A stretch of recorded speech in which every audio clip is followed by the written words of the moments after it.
You're listening to WSTU Stewart. This is WPSL Port St. Lucie.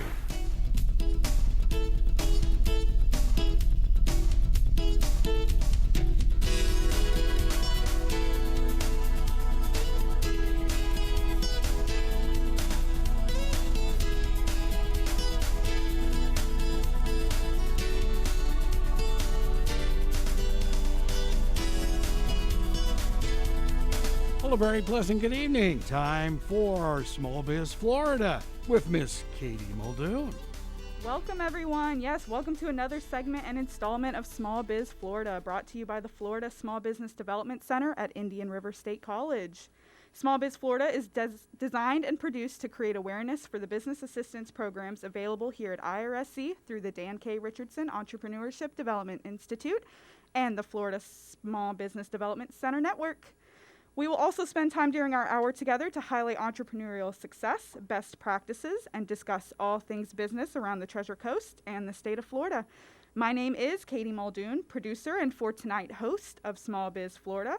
I serve as the marketing specialist for the Florida SBDC at IRSC. Underwriters for this segment of Small Biz Florida are the Florida SBDC at Indian River State College. So it looks like I'm filling in for Tom tonight, Greg. Sorry you're stuck with me. Hey, that's okay. That's okay. Actually, it's a much nicer sight line in here. Oh, well, thank you. I hope Tom's not listening. I do have to ask you, though. Obviously, Pensacola is a home office for SBDC. How did they fare?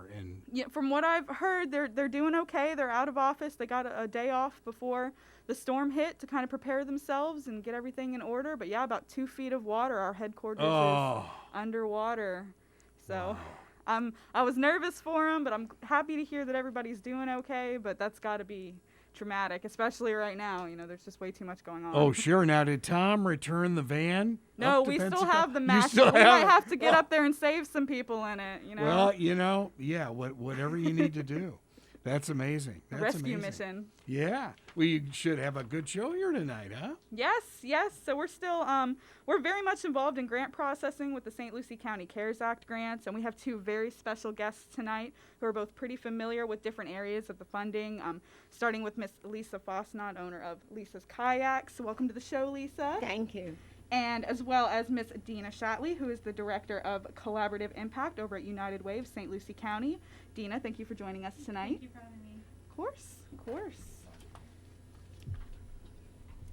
So we're going to start tonight talking to Miss Lisa a little bit about your story. So your business was a recipient of the St. Lucie County CARES Act business grant. So I'd like to talk a little bit about the grant process with you and your experience with the application. But let's begin with a little about you and your entrepreneurial story. Okay, well, I am a St. Lucie County resident of over 30 years, married for 28 years. The entrepreneurial story, we've been in business since 2007, and basically I had been home raising children for a lot of years, and I found myself looking for a job and no one would hire me. So that's how Lisa's Kayaks were born. I had a passion for nature and I had a passion for people. And so one thing led to another, and before you know it, we were a full-fledged business in Lisa's Kayaks. You know, I'm thinking, Greg, what we should do is we should load Lisa's Kayaks into the Mac and go to Pensacola and save HQ. It is a rescue mission. I need more than kayaks, believe me. That is so cool, though. You start your own business, you know, life throws you a little curveball and throw it right back. That's great. Yeah, it's been an incredible journey. So how long have you been in St. Lucie County? I know you've been doing business, you know, on the riverfront and everything like that, but yourself, how long have you been? I've lived here for about 33 years. Okay, perfect. And, you know, how has the pandemic impacted you and your business? I know people weren't really going out, but then again, you're outside, so have people been coming to visit you? Now they have, but, you know, during March and April, we actually closed down because of the stay-at-home order. So that is spring break revenues, right. And that accounts for a good 60% of annual revenues because, you know, the spring breakers, you know, you don't get a day off, and our spring break is only a week here, but everybody comes to Florida. So when you combine all the spring breaks, that's a good couple months worth of revenues that we lost. So yeah, it really hurt. But now, we're busy and we're well established, so we stay pretty busy year round anyway. But more so now because people were locked in and everybody's the social distancing and we are outside. So we're fine now. Good. But it hurt. I'm sure. I'm glad to hear that, your business is bouncing back. You're getting more people out there. Now, what kind of is season for kayaks besides spring? Do you think you're going to see some more with tourism picking up a little bit now that we have some of the snowbirds coming back down? I hope so. I noticed tourism the last few years has really just skyrocketed. So actually we're busier in the summertime than we are the wintertime. The snowbirds, after they come a few years, they're kind of self-contained.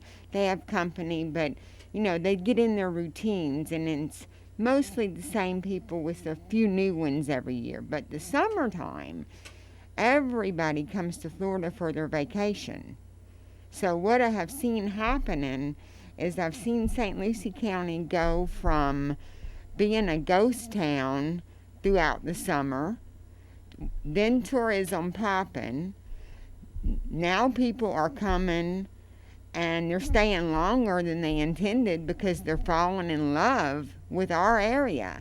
And I actually have an awesome part of the privilege. I get to show them the waterways and the mangrove trails and the bike trails, and it's just amazing. So I see them coming back more frequently, staying longer than they intended. Are you seeing a lot of locals doing a staycation routine? I am, yes. Okay, That's a okay. biggie too, the last couple years. There you go. That's so interesting. So how does Lisa's Kayaks kind of operate? Now, do you take them on guided tours of the area, or do they just rent kayaks? Now, where are you based out of? We actually have 2 St. Lucie County locations, and we are at the North Causeway Island boat ramp. Okay. And we're also at the Fort Pierce Inlet State Park. Both are great in their own unique kind of way. The state park, the grounds I have a much larger space, so to speak. So we have covered areas, and we have grills, and we have picnic areas. And, it's kind of, we've created a take your shoes off and stay a while kind of atmosphere. Nice. So that's great. The North Causeway Island, yes, it has picnic tables and stuff, but we're way separated. So pretty much just people, they get in their kayaks, and that location is great as far as, like, you can head up North River and island hop. It is great for that. But if you're just wanting kind of a hangout on the sandbar, lackadaisical kind of water, the state park is better. So both of them are great in their own way. Okay. Were you always a kayaker? I have been a kayaker my whole adult life. Okay. And that's what started this. I mean, I was, I didn't know what to do with me, and nobody would hire me. And so as I was kayaking one day, I had 2 kayaks and pretty much an ugly truck. And the only thing I could do with this truck was just make it uglier. So I made it as ugly as it could be, and I treated it like a Rolls Royce, and I parked it among the finest, so everybody would see this, nobody would forget this ugly truck. So, and then somebody came kayaking, and then I finally had enough to put a 3rd kayak in the mix. And I'm really glad I went slow the way I did it, because I did not go in debt, and I don't have to rent the kayak to you because I need the dollar. I can honestly think about your safety before I think about meeting overhead. So I'm glad I did it the way I did it. That's so great to hear. I'm glad to hear that business is picking back up and people Yes. are outdoors and they're doing activities and Yeah. getting And back we, to some we sort of actually normalcy. rent kayaks and stand-up paddle boards. Oh, We cool. also we have done guided tours in the past, but at this point we're actually partnering with the Manatee Center. Oh, okay. I'm a big That's one awesome. in, Yeah. supporting each other. So whenever I get a call for a guided tour, I automatically just get their number and then call April from the Manatee Center, and she puts it together. So that's working out wonderful. I bet. That's a good partnership. That's a great area and great center to be involved with. Like, I love the Manatee Center. Whenever Yeah. I have, when the students do study abroad and they Sure. come here, I always take them to the Manatee Center and try and explain the Florida mangroves and things Right. like that. So. And I found myself more on the admin side of it. So as much as I love kayaking, it's not real feasible for me to lead a kayak trip a lot of times. There's a lot of things You're that running only the I company. can do. Yeah, sure. Yeah. Gotta be CEO. But I didn't sign up for that part. I just wanted to kayak. Well, the entrepreneurial spirit called you. So that's good. So, did you receive any other relief funding before the grant came around? No, ma'am. Did you apply for any of that, or I the did application not. process was a little scary, right? Well, I just didn't have peace about applying for a loan. There was a lot of stipulations. There was a lot of unanswered questions. I didn't want to put myself in a position where later I might have regretted it. So, and like I say, we went slow and we're debt free. So, Yeah, the loan is you have it to repay. wasn't- So yeah. it wasn't crucial that I got money right now. Right, and I think that's kind of the mindset that St. Lucie County had when they were creating the CARES Act business grant. It's for those businesses that were nervous about getting back into the loan process, especially more established ones who didn't want to have any more debt, So how did you hear about the St. Lucie County CARES Act? I'm almost positive it was social media. In today's world, social media, emails, I may have gotten an email from you. I'm not real sure. It came across my desk. Okay, and what was the application process like when you were going through? I know we talked on the phone quite a few times. Lisa and I became great friends the past couple weeks. Actually, the application process, I don't have a lot of experience with grants. I've only had one other one, 10 years ago from the city of Fort Pierce. So this one actually functioned a lot different, easier in a lot of ways, because Good. when it's done, it's done. Before, you got the money and then you had to submit receipts. So it kind of lingered. This way, it's a reimbursement. So once you submit your receipts in the front, and when it's done, you don't have to take any more time. You're done. So Right. that was really, really good. I like that part. Right, and some of the receipts that you were able to use were some of your county receipts that you paid for areas that your boats were in and things like that. And what else did we use to get you to that full reimbursement? I don't know without the file. I think it was a lot of like your St. Lucie County receipts. And Yeah, things the like rents, that. the insurances, the phone bills, A lot of your the basic general business liabilities. things, yeah, the things that you might need. We're trying to look for pretty much anything we can to get these small businesses to that full reimbursement. So just a couple examples that Lisa has given, the phone bills, the internet bills, if you're paying rent somewhere, guide services, and, Lisa's kayaks, mobile food trucks, if I you're renting actually, a space, we can use it. I submitted my, I'm a member of the Freedom Boat Club, and I submitted those receipts. Reason is if, when kayaking is pretty safe, stand-up paddleboarding is pretty safe, but anything can happen to anybody. And when things go wrong, they go real wrong real quick. Right. And when I have a lost kayaker or a late kayaker and I need a boat now. Right now. Right. So that partnership with Freedom Boat Club, is that something newer? Like, how long have you been working with them? Actually, I've been a member of the boat club for about 3 years. Okay. Yeah, and it's so much better. Up until then, I owned my own boat. I'll never own my own boat again. It is so much better, and it's actually a lot more economical just to be a member and use their equipment versus have your own. Our last home in Los Angeles was a 50-foot Grand Banks, and in the Marina del Rey, and it's almost a full-time job. Yes. Believe me. We were still working in Hollywood at the time, but boy, I'll tell you, it's the Freedom Boat Club is the perfect idea. You can return the boat to them when you get done. It's great. Yeah, we actually come in at about $50 less each month by using their updated, newer equipment than maintaining our own. Yeah.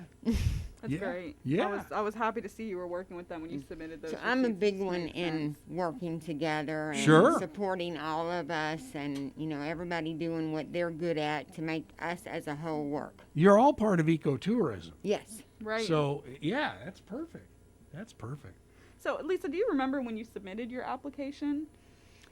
From the time I submitted to the time I got an approval email, it was a simple 2-week turnaround. It was Right. a relatively quick turnaround. And I know, and we had grant processors. Tom and I were, Lisa's application was one of the ones that we worked on together personally. We really did become close. Lisa, we were calling her on Saturdays. So I'm definitely going to get Tom out there for some team building and get him on a paddle board. I hope he's listening. Oh, I want video of that. Yes. Well, you can come, Dad. Why don't you come with us? It's a WPSL SBDC team building. We'll bring the whole brother. crew. Yeah, Cliff's yeah. in too. There you go. Now, I know we were able to get you to that full $5,000 reimbursement, correct, through your receipts and everything. Well, that's I don't know. I haven't actually gotten it yet, but that's what you said you recommended, Yep. and it has to go to a different office. But Yep, it'll go. I'm an optimist, so Yeah, exactly. It'll go to the county, and we submitted you for the full $5,000. Now, the grant, you can kind of use that for whatever your business might need. You have plans, the areas that have been impacted. Are you going to add on inventory? What's your plan definitely from going to there? add on inventory because usually we take a big clump of our spring break revenues and purchase new inventory. This year, needless to say, I did not do that. So we're definitely going to be adding new inventory on. Our goal is to be the largest rental water sports on the Treasure Coast. I actually think we already are, but I have ordered more equipment, and it is en route. Oh, that's so exciting. Yes. Well, now, what is the upkeep on a kayak? I mean, do you have to varnish it or what do you do with it? Well, you don't really have to do too much to it as a general rule, but with the virus, we now have to take a few more steps. So what we do is, number one, when we first get there in the morning, we sanitize everything down. And then as it rinses out, we have the life jackets and the paddles here and the kayaks here. So we used to actually hold people's hands and assist them in and out. We don't do that anymore. Ooh. Now we just instruct. And so when they come in, they put their paddles and life jacket in this certain, kind of have a traffic pattern, so to speak. But they put their paddles and life jackets down. They get sanitized again. They get put over here, and they sit for at least an hour before they get put back in the rental equipment rotation. So, it's just a big circle, but we have an hour lapse time, not so much on the kayaks, but the life jackets and the paddles, because that's where you touch. Right. You And touch that's all on the zipper. sun, right? Yes, The it sun- is in the sun, basic, but yeah. even with all that. But as a general rule, not a whole lot of upkeep to them at all. But again, we keep it simple. We do not have kayaks with foot-driven systems. We don't have kayaks with rudders. We're back to basics, low maintenance, because one of the reasons I do that is I want to enjoy the journey. I don't want to spend my days fixing stuff. That's so important. Enjoy the journey. Yeah, that's. That's so cool. Yeah. And what does a regular day like booking clients? Can they make reservations? Do they just They call? can make reservations, and we actually have a booking system that we work with, and it's right on my website, right on the home page where it says book online. It takes you over to the booking system, and you just pick the day you want, the time you want, the items you want. You fill out your liability form, so it's kind of a one-stop shop. So when they get there, all we really have to do is get their name, their phone number. For safety purposes, we require that they actually take a phone out on the water with them. Right. We go over a float plan with them, and I have them text me their name, first and last, so we're in each other's logs to verify their number is working. Smart. Yes, The big thing with the Coast Guard, at least, in L.A., was local knowledge. I mean, do the people leave in the kayak, do they have maps, or how does all that work?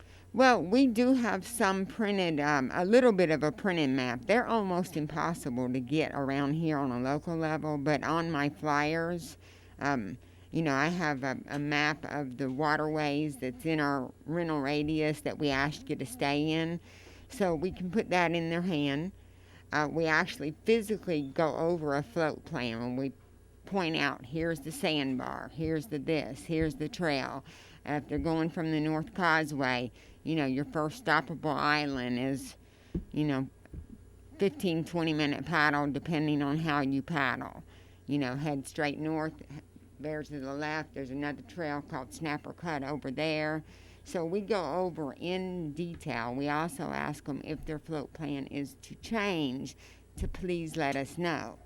That way, if they don't come back, we know where to look for them. How far north can they go? We don't let them, from the North Causeway, we let them go up to SL8, which is 2.5 miles. Yeah, we Pretty good do, kayak track. and we keep them north. We don't let them go under the bridge and head south at all. Yeah, that would be heavy traffic. Yeah, it is, and the current is strong. And then from the park, we ask that they stay in the backwater. So they can go to the sandbar. The locals know it as the Cove. They can go there. That is still in our line of sight. But from there, they have to stay in the backwaters and hit the trails. So we ask that they do not go in the inlet. Because, I err on the side of caution, and I've been without incident for 14 years, and I plan on keeping it that way. Yes, ma'am. So, we kind of have to rule with a firm hand, but that's how we operate. That's great. That is great. So where could someone go to book a reservation, learn more about your business? What is your website? It's lisaskayaks.com. lisaskayaks.com. That's And difficult. they can book their tickets. They can book their tickets. They can reserve their rentals. They can fill out their liability forms. They do it one time, not every time they rent. Once they're Right. in the system, they're in the system. Oh, that's convenient. Yep, a lot of the area and the different locations. We actually offer an annual membership. All that content is in there. So it's just a wealth of information. They can Great. email me at lisaskayaks@gmail.com, Perfect. or they can call me. Now, keeping up with CDC guidelines, say there was an SBDC office party or another office party that wanted to come, how many kayaks could you cater for a group that wanted to do some sort of team building, or, how We many can you do take at a one lot time? of team building. I bet. And that is so much fun because part of what I excel in doing is stretching you and taking you out of your comfort zone. Just enough. Not too much, Good. but just enough. But at the end of the day, you leave me with a sense of accomplishment. Right. And you might not be speaking to me for a little while throughout the day, but at the end of the day, you're grateful, that we do. So I love team building, and we can host a group of about 60 people. Wow. hmm Wow. So we've got a very large inventory and more en route. I've And gotta I think can't of wait for 60 my new friends. ones. See, instead of a Christmas party, you have a kayak party. Right. Oh, Tom would be so upset if we took his Christmas party away, though. Well, the kayak party would be far healthier than that Yes. party of his. Yes. His barbecue can be a little heavy sometimes. Again, I hope he's not listening. One of the things we're working on right now is putting together what we do anyway is what we call meditation in the mangroves, because our vision is to enhance the quality of your life in every area. Awesome. Spiritual, physical, social, mental, all of it. But one of the things we're working on, since 2020 has just been 2020, I made a joke about 3 months ago that said, I'm done with 2020, I'm moving on to 21. Mm-hmm. So we're actually going to do a cleanse. and it is going to be incredible. It's healthy everything. It's silent. It's cleansing. Everything from stretching to silent kayaking to meditation to a juice fast. Ooh. Yeah, it's going to be nice. Really, really, That really sounds nice. So when's this going to be? Probably the end of the year. I'm going to do a couple of trial runs with the people who hold annual passes because they're in my adventure club, so I'll use those as guinea pigs. We'll work out the kinks. And then more than likely we'll do it December 31st. So cleanse has 7 letters in it. We'll do it for 7 hours. We'll have 7 activities, all silent.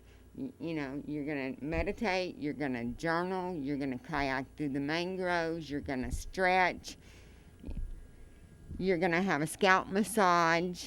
Oh, Yeah. count me in, Lisa. Yeah, it's just, you know, we might need some guinea pigs to Okay. test the We're waters. friends now. I'll bring Deana. Deana, you Yeah, in? because I want to make sure all these crinkles are ironed out before we go to... Okay. Call Wow. me a guinea pig. And Greg. Call me and Greg a guinea pig and Deana. We're going to be a No group food. trip. You're not going to eat, so you can have juice only. All natural juice. Bring Oh, your no, carrots. forget We'll about run me. through the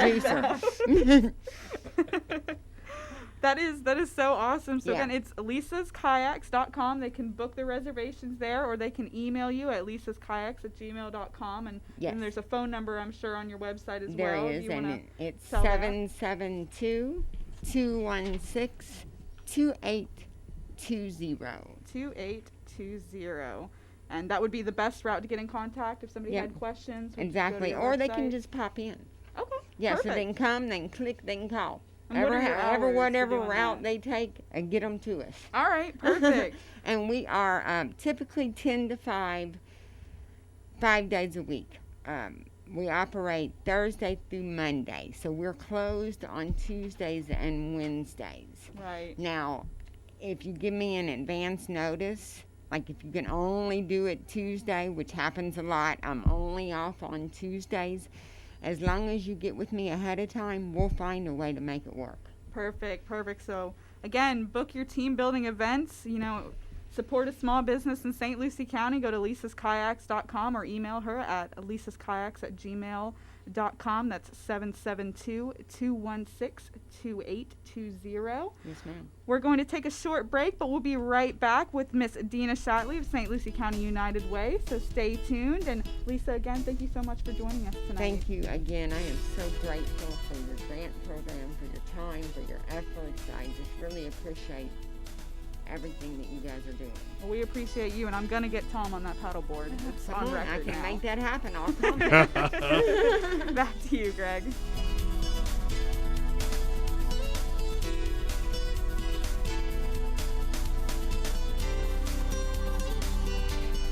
Indian River State College is distinguished as the nation's top college and the recipient of the 2019 Aspen Prize for Community College Excellence. The Aspen Institute selected IRSC from more than 1,000 colleges after a rigorous review of data, strategies, and outcomes related to student learning, completion, high rates of employment, earnings for graduates, and exceptional access, plus success for minority and low-income students. Learn how IRSC makes student success its #1 priority at irsc.edu. Looking to build a technical career with good pay and growth opportunities? Then register today for the Indian River State College's Marine Training Program. Hi, I'm Bob O'Brien with IRSC's Corporate and Community Training Institute. The Treasure Coast is a booming center for both boating manufacturing and recreational use, and the industry is growing over 20% per year. The Marine Training Program at IRSC will prepare the student to enter this high-demand field and work towards Yamaha factory certifications. Course topics will include theory and engine operations, maintenance and light repairs, as well as general knowledge and skills. Join a growing industry and start earning more today by launching a career in the high-demand field of marine engine and repair. CCTI at IRSC Marine Manufacturing courses begins soon. For more information, call 462-7630 or visit irscbiz.com.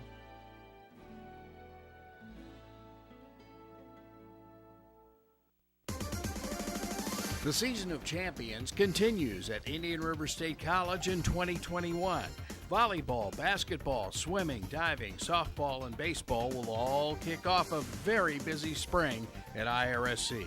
WPSL's 13th season of IRSC basketball tips February 6th at Palm Beach State. Check out the IRSC Sports website for dates and times of all events.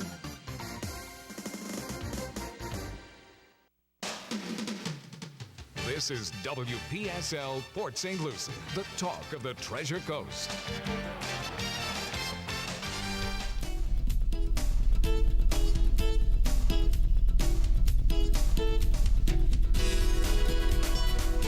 Welcome back, listeners. So we just wrapped up a fantastic interview with Miss Elisa Fossenot, owner of Lisa's Kayaks, who told us about her experience with the St. Lucie County CARES Act business grant. If you're interested in doing some team building with your team, I know Greg and I are going to get out there on the water soon and get to know each other a little bit better. You can go to lisaskayaks.com or email her at lisaskayaks@gmail.com.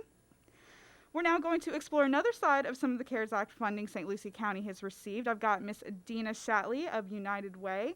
Now, I understand there is now assistance for nonprofits in our area, and I'm excited to broadcast the details on that. But let's start with a little bit about you and your background and what led you to United Way. Sure, absolutely. I am a St. Lucie County girl. Grew up in St. Lucie County. I've worked in nonprofit for many years.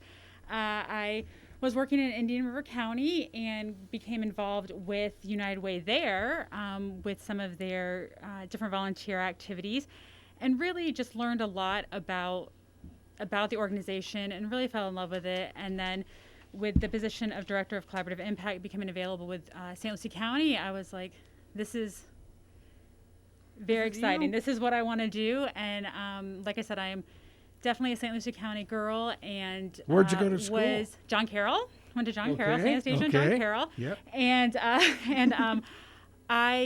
one of the things is that for me coming back to being part of this county is I feel like it's a county that shaped me, and to be able to somehow impart change or to provide assistance to the long-term residents as well as the new residents of this county, that is really what I want to do. So that's perfect that you're with United Way then. It sounds like you're in your niche and you're where you're supposed to be. So tell us a little bit about United Way. Okay. Well, United Way is a funding organization within, there's one in every county within the state. It's a worldwide organization. And we provide funding to different agencies in different categories. We focus on education, health, financial stability, as well as basic needs. Okay. We run annual campaigns to generate donations, workplace campaigns, to be able to provide funding to different agencies. And I know, Greg, when we first started, you said that you were familiar with the process of campaigns for United Way. Oh, yeah. Yeah. So, and we are actually getting ready to kick off this year's campaign. We are going virtual, so we will be doing. I was just going to ask you, how are you going to do that? We're doing a virtual campaign kickoff in October, the first week of October, and we're going to be doing a Spirit Week. So every day is going to be focused on something different. We're going to have a different topic every week. Monday, we're going to be focusing on Meeting Alice, which is the asset limited, income constricted employed. So that's a lot of the people in the community that are utilizing services. We have some scary numbers. Absolutely, we absolutely do. And then so we'll be focusing on learning about what does that mean? Who is that population? Do you know Alice? Are you Alice? Mm-hmm. What services are available to you? We'll be doing a T-shirt Tuesday with our Live United T-shirts. We'll be focusing on our Women United on Wednesday. We're going to have Thankful Thursday. We're going to thank all of our volunteers as well as our donors and workplace campaigns.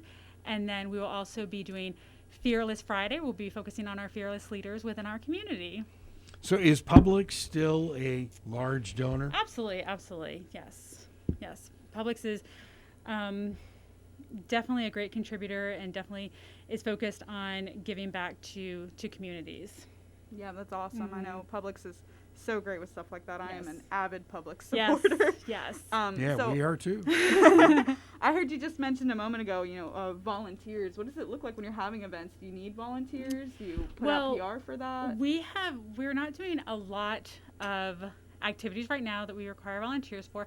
One of the things that we do have is we have a teacher resource center with our Tools for Schools program, where we have school supplies available. Teachers schedule appointments and they come. We call it shops, but they get the items for free. So it's new items that they're able to distribute to their students.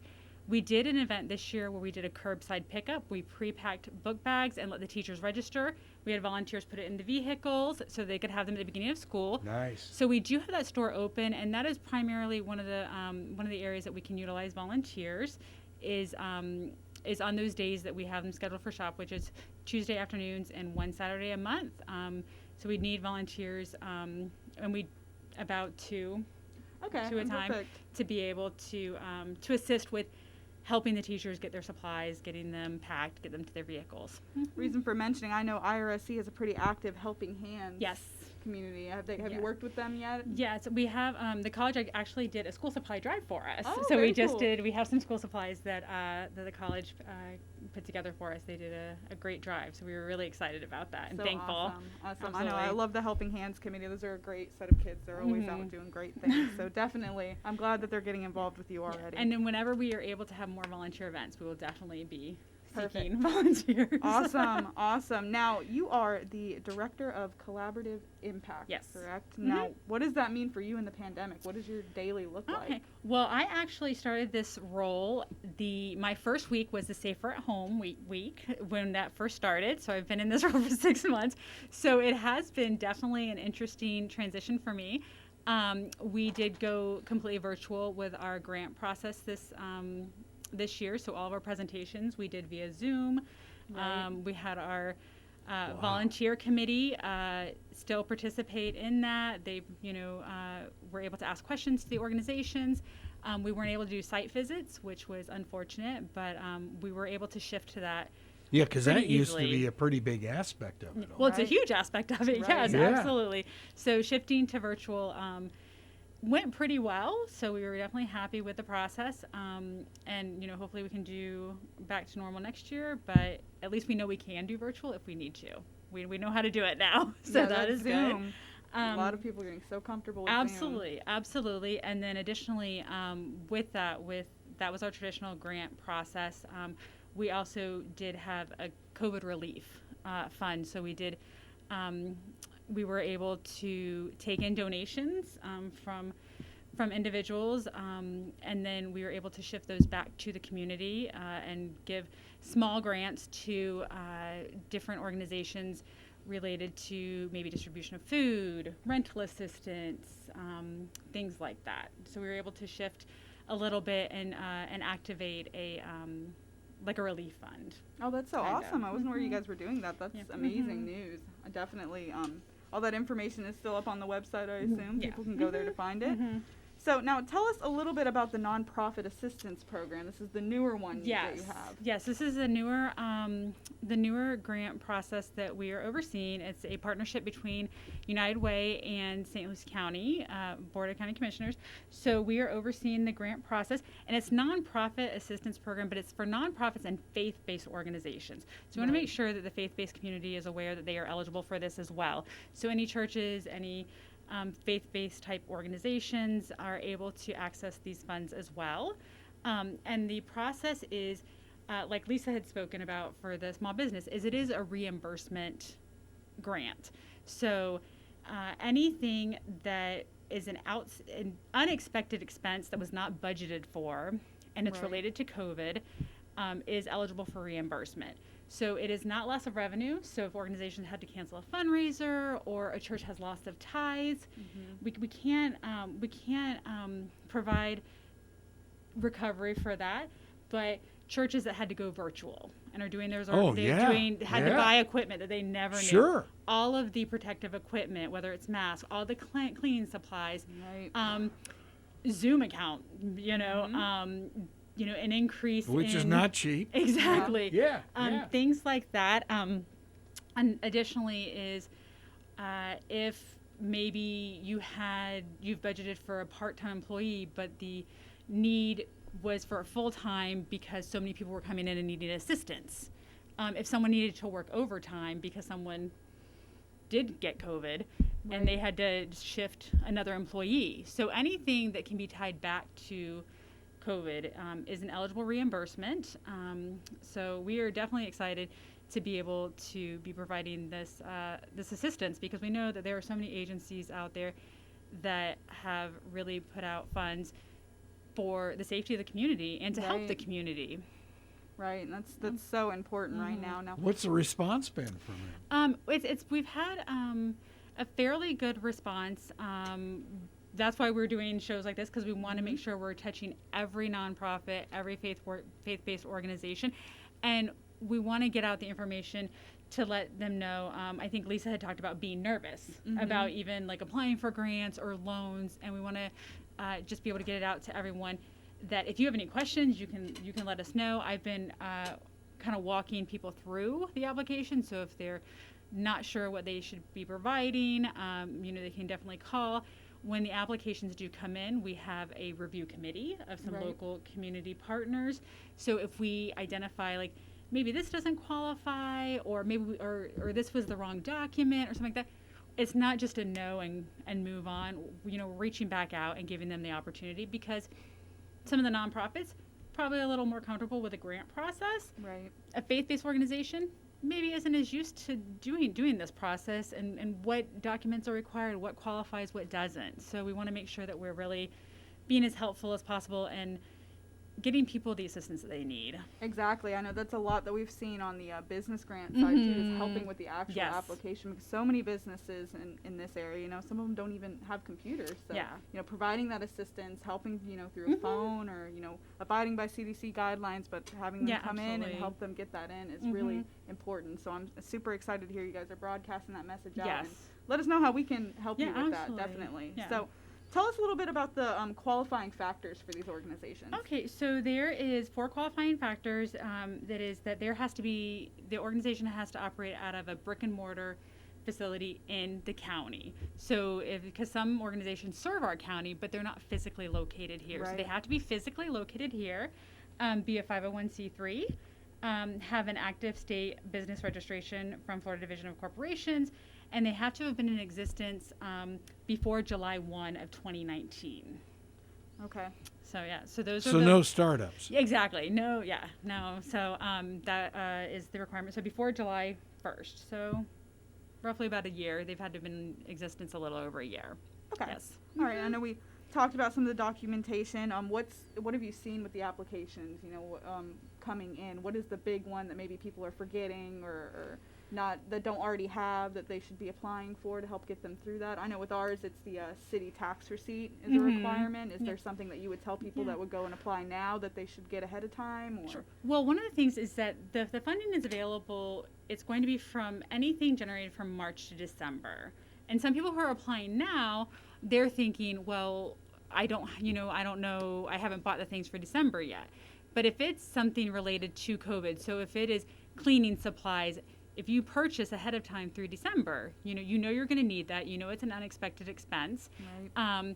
So those are the types of things, and really thinking about what was an outside of expense beyond your budget. That's really what we're trying to push. Did you budget for this? If not, is it related to COVID? Did you have to put it in place because of COVID? If that is the case, put it on there if you have receipts for it, because the committee is going to review it and identify. And if everything is related to COVID and it was an unexpected expense, you could be reimbursed for that. Right. So you could definitely be getting some of those funds back to help you function.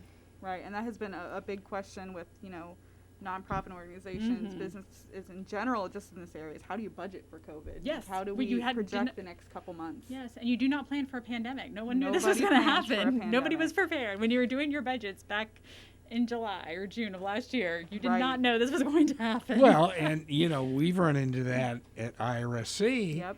It's now, how does Scott basically re-engineer that gymnasium? Right. So, because all of us are sitting at the same table. Yep.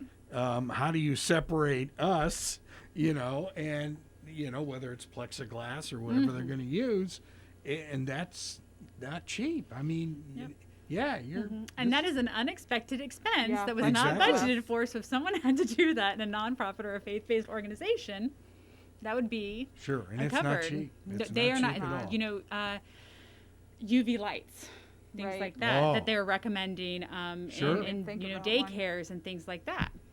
That is a COVID-related expense that you are not planning to put into your daycare or your facility, Right. but it is recommended to have.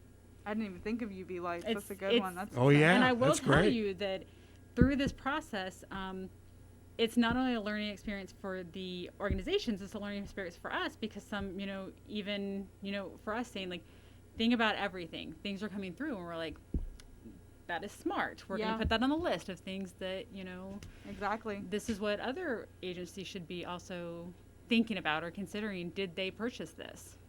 Right. And, you know, other agencies are counties across the Treasure Coast kind of mimicking. Do they have something like Martin County? Every Indian River? county is handling the CARES dollars a little differently. Right. So if you live in a different county, you would want to reach out. I would say reach out to United Way and see who is handling that specific process for your community, because each county does handle it differently.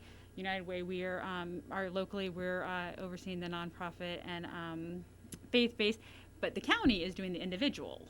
Right. So, which individuals who, when they call us and ask for assistance because they hear about the United We Recover, we direct them to recoverstlucie.org Right. for the individual assistance application. And it's vice versa for us. Some Yes, nonprofits yes. that we're sending over your way. Exactly. And I see that on the Recover St. Lucie, all of our contact information Yes. is on there as well. So, Yes. like, what happens with someone, say, like a Red Cross, who's headquartered in West Palm, for up here? Mm-hmm. Yeah, how they would not be able to apply in St. Lucie County for this There you go. for this Okay. program. They would have to reach out to Down in West yeah, Palm West somewhere. Palm, and see Right. who would be handling that funding process in that community. And like I said, we're not mirroring each other community to community.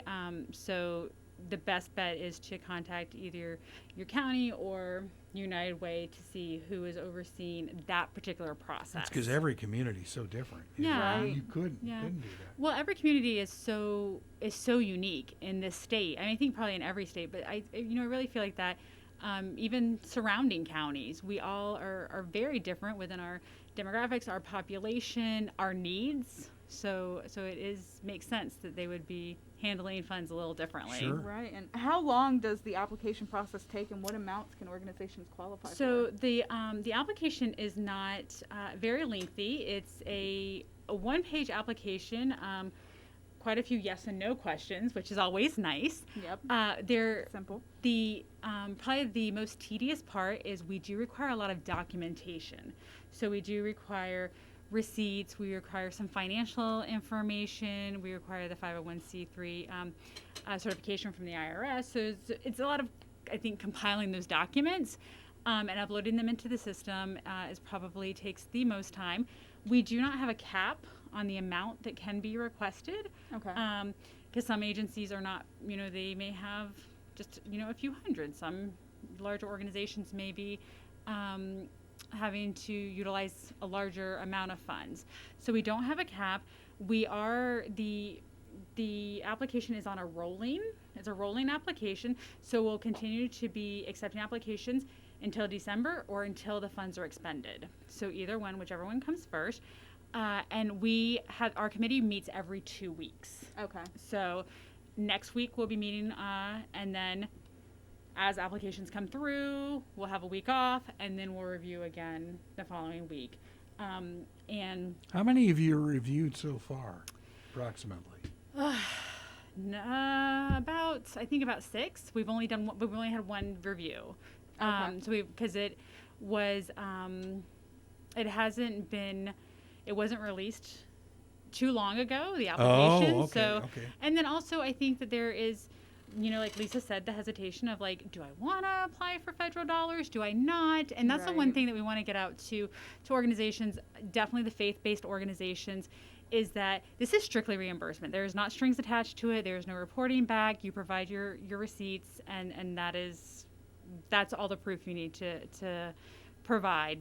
We do require those other documentations that are required, but once that money is allocated to you, the government's not going to come back and be like, now Right. tell us what happened now, that kind of thing. So, Right. So we want to make sure that there's that hesitation is removed, as well as knowing that if you have any questions, just look on our website or to call us. And where would that be if somebody needed to do an application, Sure. learn more, get help with it? Sure. How could they get in contact with you? So the application is on our website. It's United Way SLC /cares is going to be the application.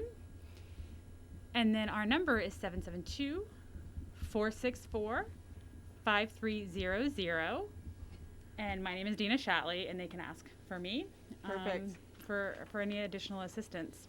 Perfect. Again, thank you Absolutely. so much, Deana, for joining us course. tonight. I'm super excited to hear that this funding is out there for nonprofits. And Absolutely. again, for those of you listening who are in a nonprofit and need assistance, you can go to United Way SLC /cares for the application, or call Deana or ask for Deana at Yes. 772-464-5300.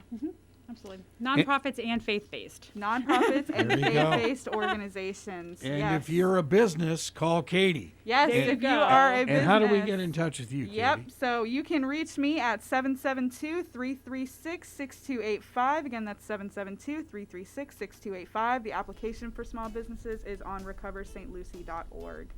So thank you guys all for joining. Thanks for tuning in to another segment of Small Biz Florida from the Florida SBDC at Indian River State College. I want to thank our guests tonight, Lisa of Lisa's Kayaks and Deana Shatley of United Way in St. Lucie County. I'd like to remind everyone that all business assistance programs and resources discussed on this segment are available through IRSC's Dan K. Richardson Entrepreneurial Development Institute and the Florida SBDC at Indian River State College. For more information on the Florida SBDC at IRSC, its programs, and a complete list of upcoming business training events, please visit www.irscbiz.com. That is irscbiz.com. Thank you very much. Good job. Thank you. All right, Katie.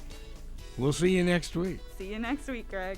This is WPSL, Port St. Lucie, WSTU Stewart, Martin County's Heritage Station.